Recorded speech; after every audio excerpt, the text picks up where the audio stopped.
What's up, guys? Welcome to another Chatterday episode here on Spill the Tea with B&T. I'm your host, Tori. And I'm your host, Brooke, and today we are going to be talking about conspiracy theories. All right, so we have a disclaimer today. It's not our usual. There's not going to be any graphic content, any sexual content. Obviously, we'll have our normal swear words because that's just who the fuck we are. But if you are a sensitive little bitch and you're going to get offended because your political views say that we're all full of shit or whatever, click off, please. But we're not going to get political. We're not going to get too into it, so just suck it up for this episode. Our first one that we want to dive in today was recommended by one of our super loyal listeners and a good friend of mine. Her name is Marcy, and she recommended that we cover the Denver airport. Woo woo, go Marcy! We love when we have loyal listeners, so if you guys actually listen to us, let us know and we may shout you out in our podcast. Also, if you would like more Gru impressions, let me know because they're fire. I'm going to speak for the people when I say no one wants any more Gru impressions. Please knock it off. She's just a hater. Okay, so as most of you probably figured out, the Denver airport is in, you guessed it, Denver, Colorado. No fucking way. I know, we're blowing minds already. But pretty much where the Denver airport conspiracy theory, circles around, you could say, is Satanism. And also, Illuminati, Nazis. It's like a whole, it's just a pile of, fucking crazy shit, honestly. So the biggest thing that you guys will see when looking into the Denver airport is Blucifer the horse. Yes, Blucifer the horse, also known as Blue Mustang. He's actually got a story behind him. Did you know that? About how apparently he killed his sculptor. He fell on him and killed him, and he has these creepy beady eyes.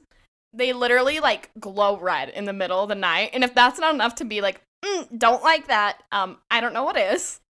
Some people say, so it's like a giant blue horse, basically, to give you a good picture, hence the name Blue Mustang, Blucifer, you fucking get it. But he's supposed to be a nod to the four horsemen of the apocalypse.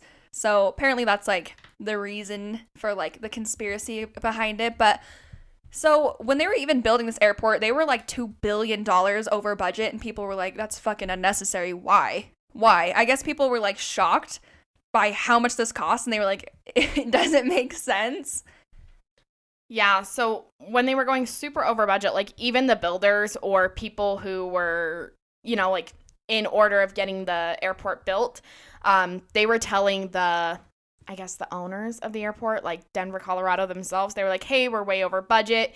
And they just kept adding shit in. They were like, we want to do this, we want to do that. And so they went way over budget. I think they actually ended up being 3 times over their estimated budget, which, as you guys can figure, airports aren't cheap. So it's still to this day, you can't find a disclosed amount on how much they spent to get the airport finalized. No one will say. They've interviewed, the big contractors on the job, construction workers, the whole 9 yards, and no one knows an amount because it's not disclosed at all. They use so many different companies, I think, to kind of try and cover the tracks, but nobody knows what the final amount of the airport is. And that's fucking fishy. And I do know that Denver is a midway point between a lot of a connecting flight for a lot of different flights. But still, to have an airport this massive when there already is another airport right near it is fucking weird. And plus they said that they have underground bunkers. One builder even said that it's actually 5 stories of underground bunkers. And, there's a lot of things that I read that could be a reason for this, oh, the luggage system or whatever. And I'm 5 fucking stories? That doesn't make any sense. Yeah, it's obviously hasn't been confirmed, but people were saying that they're concentration camps is what their purpose is and all this. And obviously that is not confirmed. It's just conspiracy. Yeah, so some people say, like Brooke said, that it's concentration camp, or some other people said that it could even be an underground bunker for if the world were to ever end. They would be able to have all the elites hide underneath the Denver airport. And that, if you've ever seen, what movie is it? Is it 2012? Where they pay, all those rich people pay to, basically live? How fucking crazy is that? I don't doubt that that would be a real fucking thing. Another super kind of weird part of the airport is the artwork. 1% of the estimated cost of the airport went into the artwork, which you think about it and you're like, oh, 1%, that's not a lot. But if you think about how many billions of dollars it took to build this airport, 1% of that is a good chunk of money. Obviously, one of the biggest pieces of artwork there that's a huge conspiracy is Blucifer the horse, who killed his poor sculptor. And they also have these kind of like really weird paintings in the airport that are like people from different cultures. And I guess you could look at it as the blind eye and be like, oh, they're showing unity, this, and that. But the way that the paintings are like captured, I guess you can say, they're like kind of all dancing around in like almost like a seance type circle. So yeah, they have some paintings of like the devil coming out of a suitcase, and they have like a painting that they actually had to take down, which was a bunch of kids circling a knife.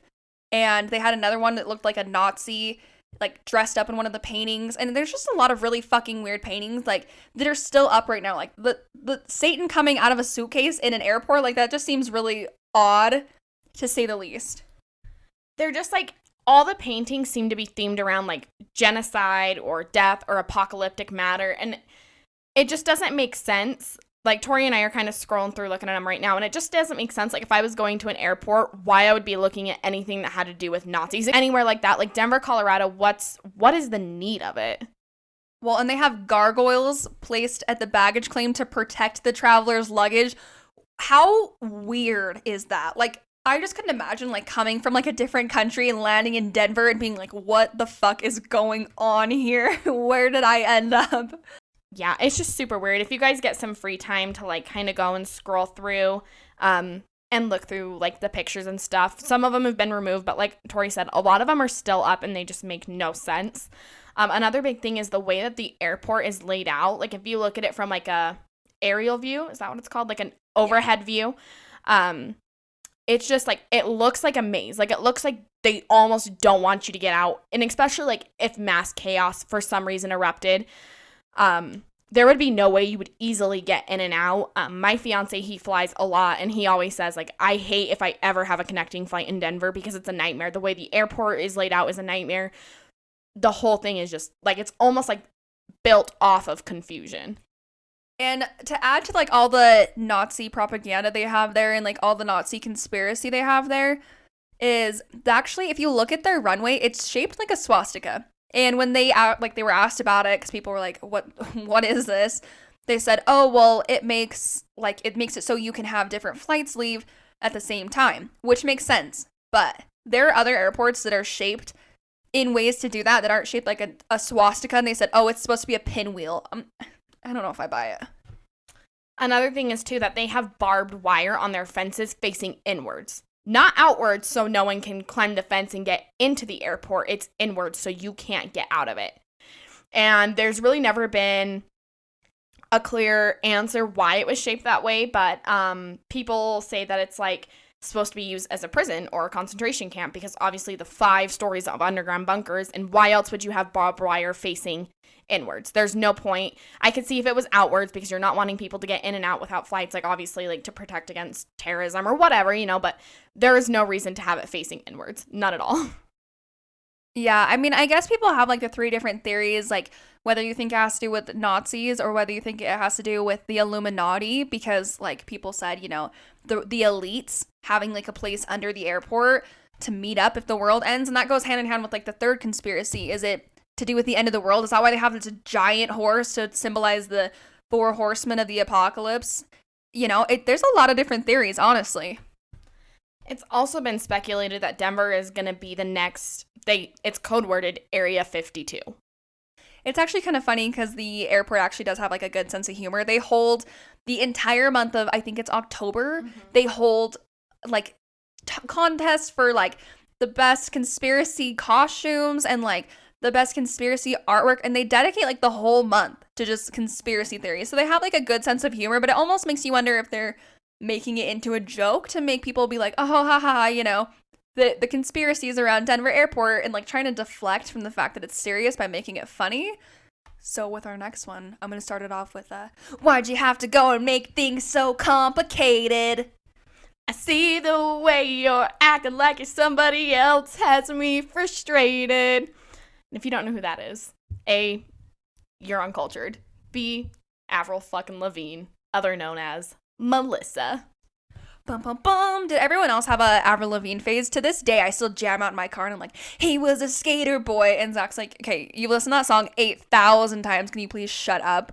But I never will because it's a bop. And honestly, her and Paramore, when I had my quote emo phase with my side swept bangs and my black hair, I really thought that I was like edgy. I was like, Avril Lavigne.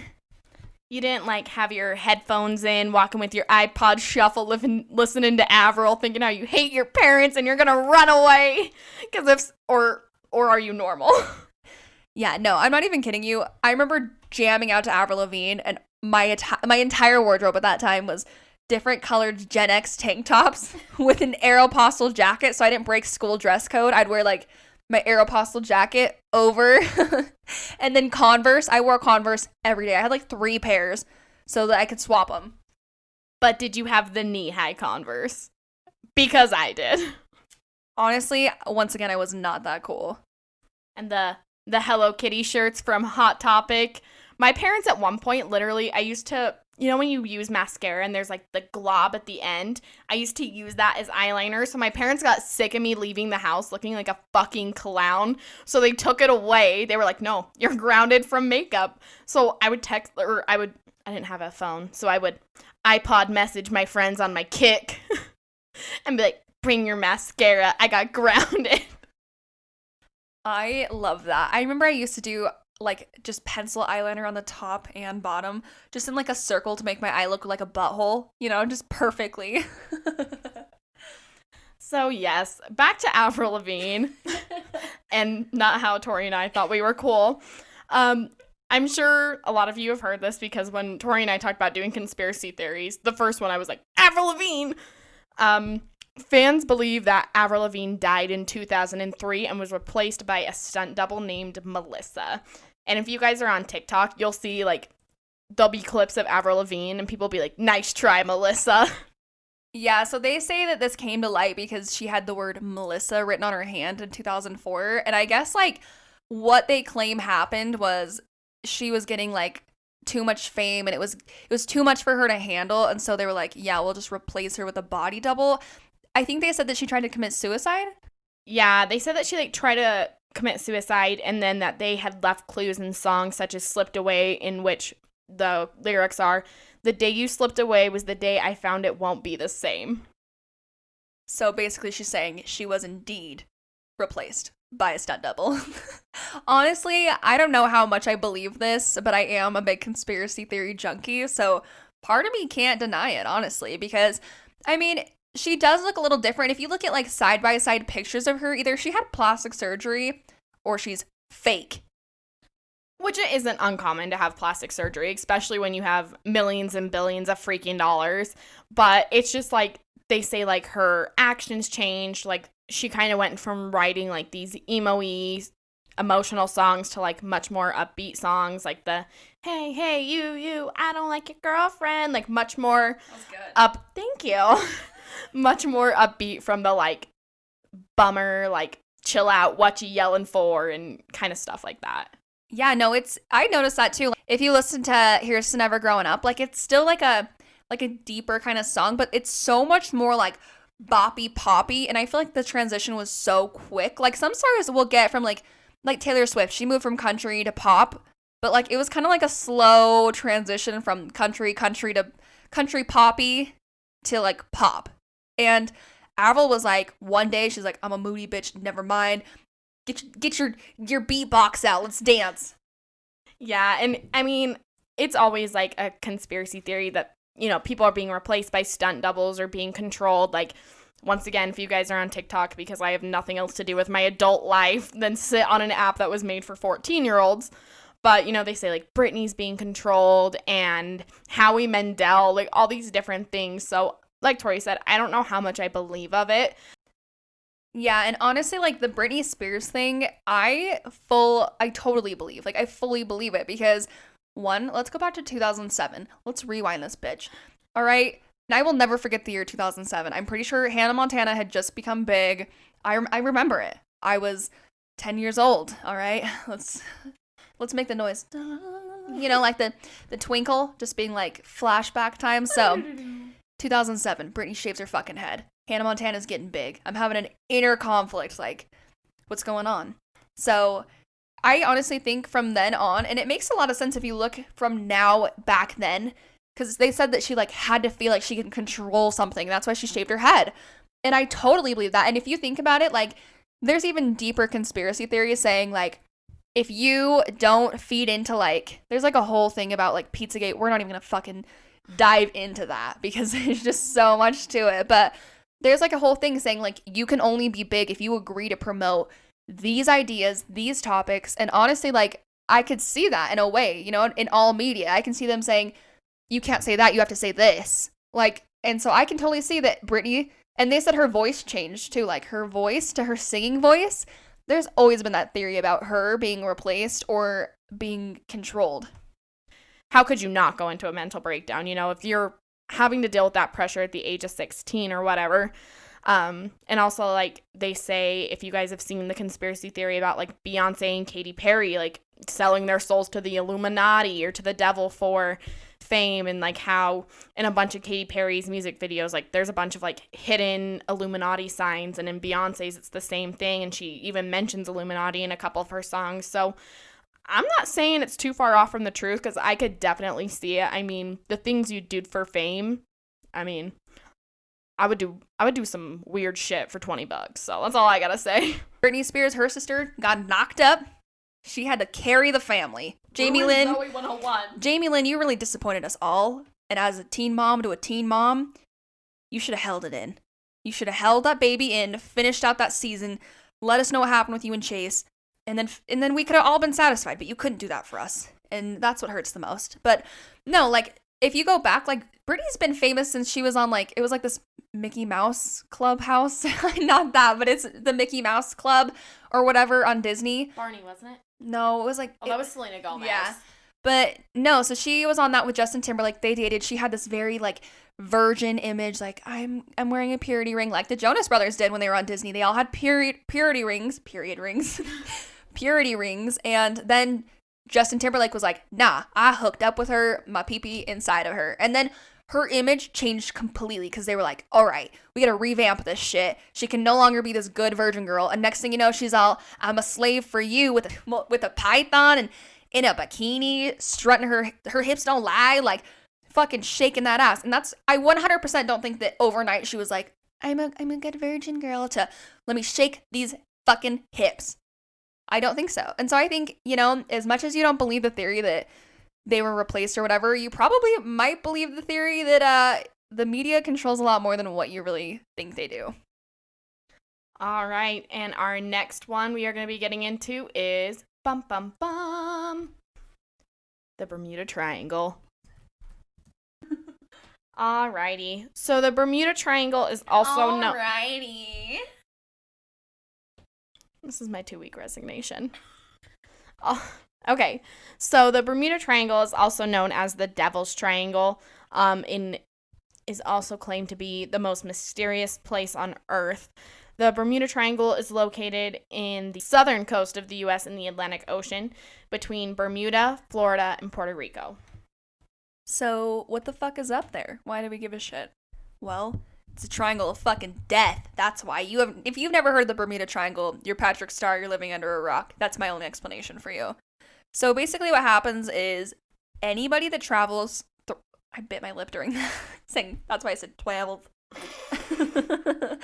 But basically, like, airplanes will go missing and they'll lose signal and they just disappear. Ships disappear. So... Obviously, when I think of the Bermuda Triangle, the first thing I think of is Amelia Earhart. Like, I'm leaving. All I can do is sit and watch you in the mirror. I'm like a damn fool. So, Amelia Earhart. Let's fucking talk about it. Okay, so Amelia Earhart! It's not funny. She's probably dead. Anyways. It's dead. It's not confirmed. That's alleged. Tori should be like 1,000 by now. Bro, she literally disappeared in like the 30s. R.I.P. Amelia Earhart, apparently. Okay, so anyways, I think Brooke and I have both heard the theory. I don't know why this is so funny to us. My eye is twitching because I'm laughing so hard. Okay, this is not funny. Rip Amelia. Because apparently, according to Brooke, she's dead. I think there's a possibility she's alive. That's another mystery. Fucking dinosaur. We don't know how long she lived. Maybe she found an underwater Atlantis and they gave her a vampire potion. She grew a fucking mermaid tail while she was at it and a fucking unicorn. Listen, this is a conspiracy theory podcast. That's not out of the realm of possibilities. Anyways, so, nobody knows what the fuck happened to her. She just kind of, like, dipped. So, Peace out. So, honestly, a lot of people think that she disappeared in the Bermuda Triangle because of the amount of disappearances and shit that happens there. That's a very plausible theory. Mine is that she went to Atlantis. They made her a vampire. And now she just... And now she's... Why would she be a vampire in Atlantis? Would she be a fucking mermaid? Listen, this is my conspiracy theory. She's down in Atlanta. And you said Atlanta. Atlanta's in Georgia. She's making some sweet tea. So I think she's in Atlantis with Neptune, and she's a vampire. That's my conspiracy theory. Am I drunk? I don't know. I've had 3 beers. I'm buzzed.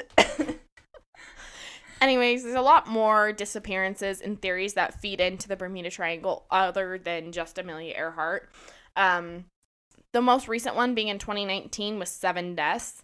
Like I said, there's a lot that goes into it. There's many more. I'll kind of let Tori hit on that because she has the page pulled up. Also, she can't take anything fucking serious, so it's her turn. She's a mermaid vampire now, living in Atlantis, or Atlanta, wherever you want to say. You know what? If that's my conspiracy theory, don't fucking hate on it. That's the point of this episode. Let your freak flag fly, fucker. So anyways, it's alleged that 924 people have gone missing in the Bermuda Triangle, and only 25 have lived to tell the tale. So there has been everything, like we said, from freaking mermaid vampires, witchcraft, ghost ships. And there's a lot of crazy ass theories. Like they say witchcraft is a theory about this. I mean, yeah, I'm reading the one on witchcraft is what it's titled on this 5 Mysterious Stories of the Bermuda Triangle article. And they say that a cabin cruiser named Witchcraft left from Miami, and the captain and his friend and one of their fathers, Patrick Horgan, just kind of mysteriously disappeared. 2 gentlemen were on a journey in a 23-foot luxury yacht. On December 22nd in 1967, a cabin cruiser named Witchcraft left from Miami, and the captain, Dan Barak, and his friend and their father, Patrick Horgan, went on a 23-foot luxury yacht to see Miami's Christmas lights. However, after reaching just 1 mile offshore, the Coast Guard received a call from the captain stating that his ship had hit something, but there was no sustainable damage to the ship to be noticed. They had to be helped towed back to shore, where the Coast Guard immediately set off, different things, trying to, look into, the water radars or whatever, and they could find nothing that was hit. I guess that's the only thing about witchcraft is a boat named Witchcraft. But there's a lot more theories that go into it. So basically what they say happens to you when you go through the Bermuda Triangle is all of your mechanical equipment shuts down. All of your mechanical and computer equipment just shuts down. You lose complete control of your boat, your plane, whatever it is.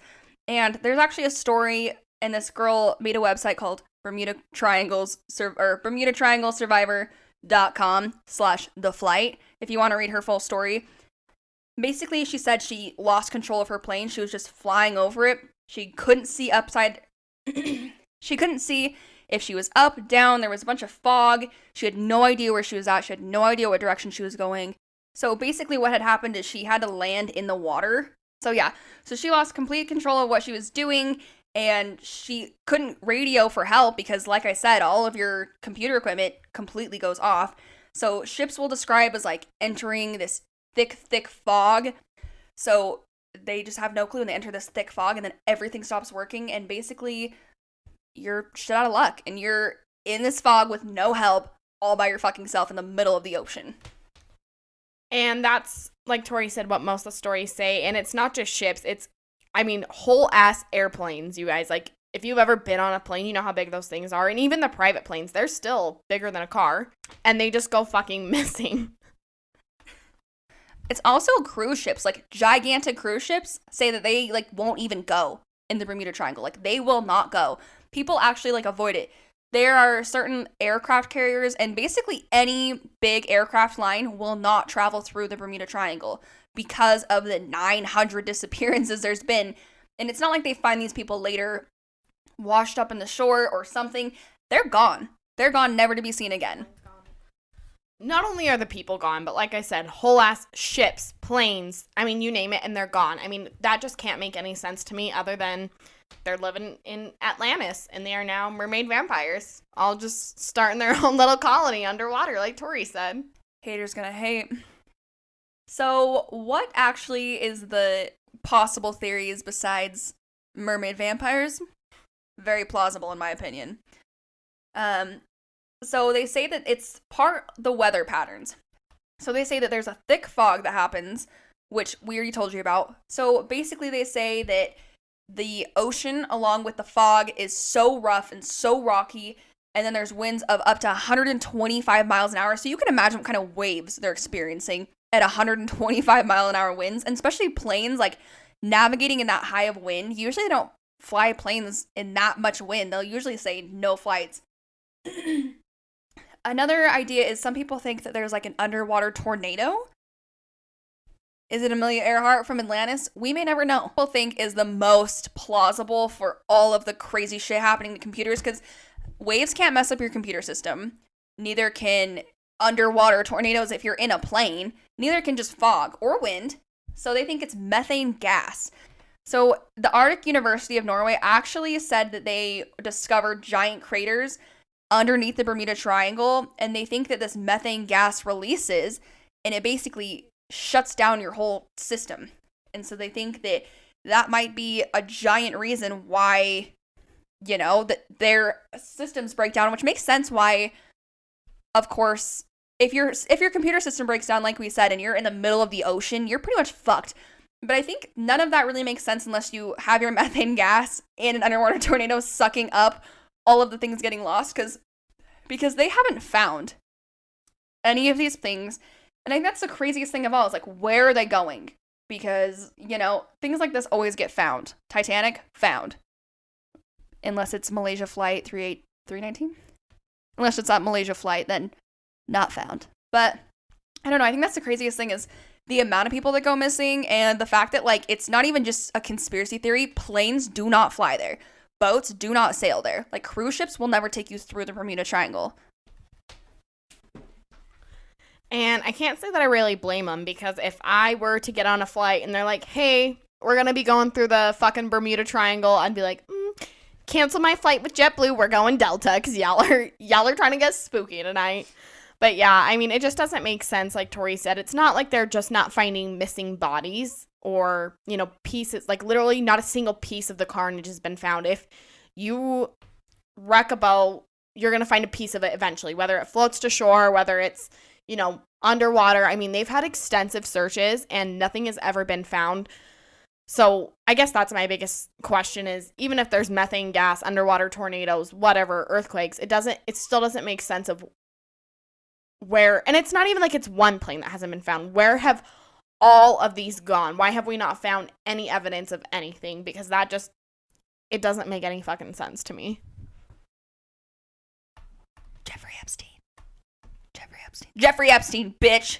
You know him. You've heard the name. Jeffrey Epstein. So let's talk about it. Did he kill himself? In my opinion, yeah, absolutely not. Honestly, I have a theory that, like, nobody fucking agrees with, and it's that he did not kill himself. But my theory, because I watched the Jeffrey Epstein Filthy Rich on Netflix, watch it now. Get your info together, because honestly, like, for as famous as everyone's like, yeah, he's seen with all these Hollywood stars, I'd never fucking heard of the guy until his arrest. And then his death was, like, when I was, like, really... But still, there wasn't, like, a ton of info on him, because he really didn't do shit. He wasn't, like, a producer. He wasn't, like, a artist. He wasn't anything that, like, people just know him by. He just had connections, because he was suave. Yeah, he wasn't entrepreneur. And if you watch The Filthy Rich, he was just a shady bitch. That's really what he was. That's how he made his money. But so no, my theory is he did wire a bunch of money to an offshore account like 2 days before his death. So he had his attorney wire all this money, like all of his money. So what I think happened is he paid off the guards and the people, like he paid off the guards and like a bunch of people at the prison and said, "You're going to help me walk out of here." And then they took him away and now he's living happily on some fucking island like he had before. So I think it's not that far-fetched to say a little like less, it's still possible that people paid to kill him. But to me, I'm like, it's more possible, like plausible for me to say, nah, he's living fat, because I thought that until I heard that he wired all his money. And I was like, why would he do that? Maybe for Ghislaine or whatever her fucking ugly rat looking ass is. Maybe for her, but I really doubt it. Because she sounded like she, didn't really have shit when they found her. She had a new husband and shit. I don't think that he would have just been like, yeah, a couple bill. So yeah, that's my theory, is that he's living large somewhere we'll never see him again, like Tupac in Cuba. So for those of you who haven't watched anything on Jeffrey Epstein, or you're like, who the fuck are you talking about? Which, if you are, once again, Patrick Star, you're living under a rock. Basically, Jeffrey Epstein was, like I said, or like Tori said, a self-made entrepreneur, quote unquote. Pretty much, he was a shady bitch. He had all these big, connections. He was friends with Donald Trump, creepiest man of the fucking ever, literally ever. Multiple other famous people. I mean, he was pictured with so many people. Just look into it about who he knew, who's been at his house, etc. What he was pretty much doing was running a child sex trafficking ring, and not even a child sex trafficking ring. Adults were involved in it as well, but pretty much being groomed from adolescence. And I think the only reason he had all these different connections were because people were like, oh, you want some 15-year-old foreign French girl? Because people are fucking weird, okay? I don't know. Donald Trump wants to sleep with his own daughter, so it's not out of the realm of possibility that someone was like, hey, you want to fuck a 15-year-old? And he was like, yep, I do. Anyways, besides the point, I'm not getting political. She says after she just got political. Anyways, I think that's really the only reason he had the connections that he did, was because of what he was doing, because it had been going on for years. I mean, years and years and years and years. And at the end of the trial, there were like dozens of victims that were willing to testify. And obviously, those are just the ones that were willing to testify against him.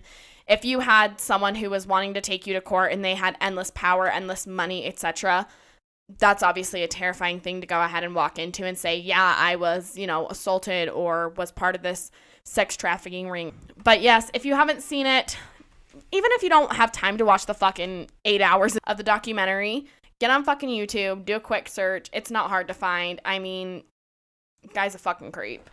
Well, and if you watch it, he got all his money from like very, very shady business dealings.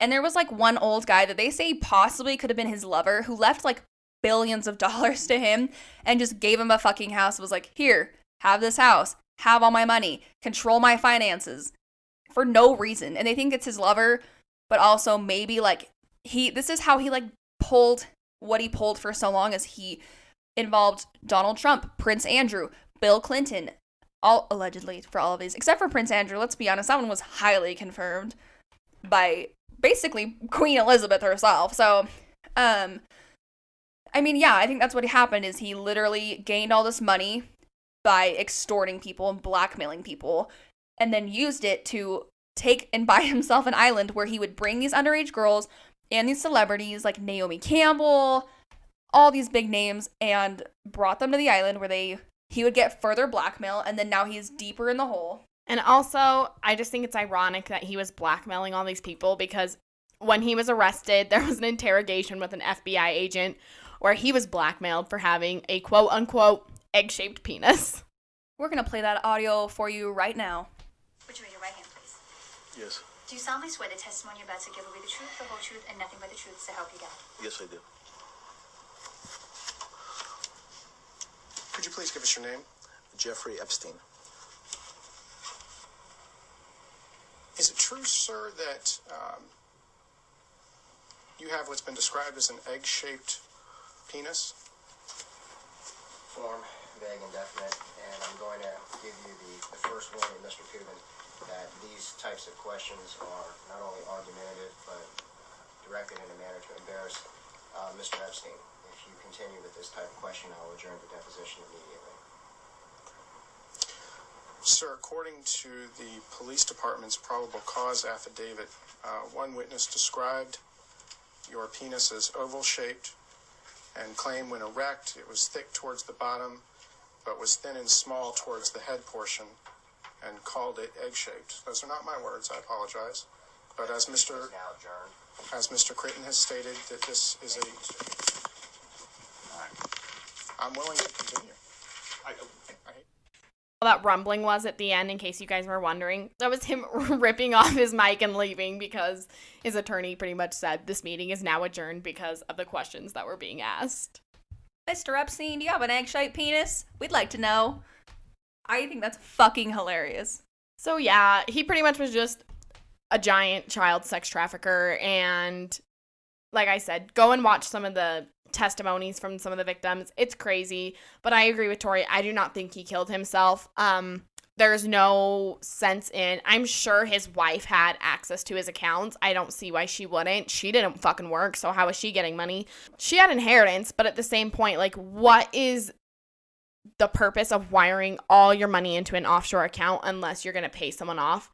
And if you think about the amount of money that man had, what he could have offered to pay off those guards would have been fucking astronomical. More money than I will ever see in my entire life. Yeah, and I think it's just really interesting because if you didn't know already, when he died, the cameras were not working and the guards fell asleep. And it was just like a perfect storm of like terrible coincidental events. And honestly, I and many other people don't believe it was a coincidence. The next conspiracy theory we are going to dive into is one I believe whole fucking heartedly. There's no question about it. JFK or the Kennedy family, they had Marilyn Monroe murdered. It was not a suicide. There was no overdose. Whether she took those pills willingly or against her will, they had multiple different ties. It was alleged that JFK was having an affair on his wife with Marilyn Monroe. It was also alleged that his brother was sleeping with Marilyn Monroe. Many different ties. But all of a sudden, Marilyn Monroe is kind of threatening JFK or the Kennedy family as a whole, and she's turned up dead as an overdose, which, if a lot of you don't know, Marilyn Monroe was a narcissist. And here is a given fact. Narcissists don't kill themselves because they are so obsessed with themselves and their images that they don't want to tarnish that. So there's no reason in my mind that she would have willingly taken that much to kill herself. Happy birthday. Yeah, we all know that. Fucking Marilyn Monroe. What a weird ass. So the only Kennedy I stan is Bobby because he wasn't a piece of shit. Bobby's the only one I will ever love. And if you ask me, JFK, he is my favorite president because he's sexy.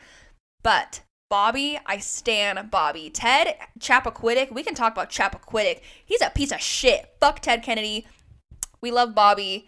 JFK killed Marilyn Monroe, no doubt in my fucking mind. It's like, there's a lot of conspiracies like that.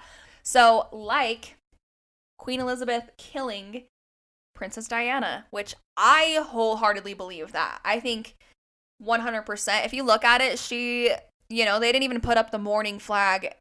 So you have the flag halfway for like half mass when they're mourning. She didn't do that. She said, fuck you. She didn't speak on it. They locked the doors and hid.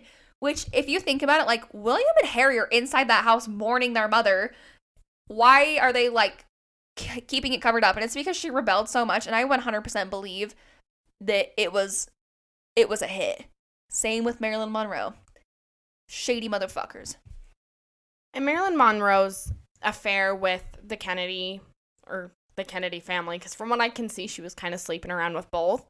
But it was confirmed by multiple different sources. I'm reading a quote here from a source that I'm reading off of Google, and it's on the internet, so it has to be true. But it says, multiple Maryland historians, including respected biographers, alleged that the most plausible reason for her death would be JFK. They had multiple different sexual encounters, one being at a party at Bing Crosby's home in the Palm Springs. Marilyn's Missouri friends all said yes, they were having an affair. Someone quoted that he heard a distinctive Boston accent in the background, which if y'all don't know, JFK, Boston motherfucker. That's why he's so hot. He's got that accent. It's quoted here that Ralph Roberts said, Marilyn told me the night in March was the only time her affair with JFK.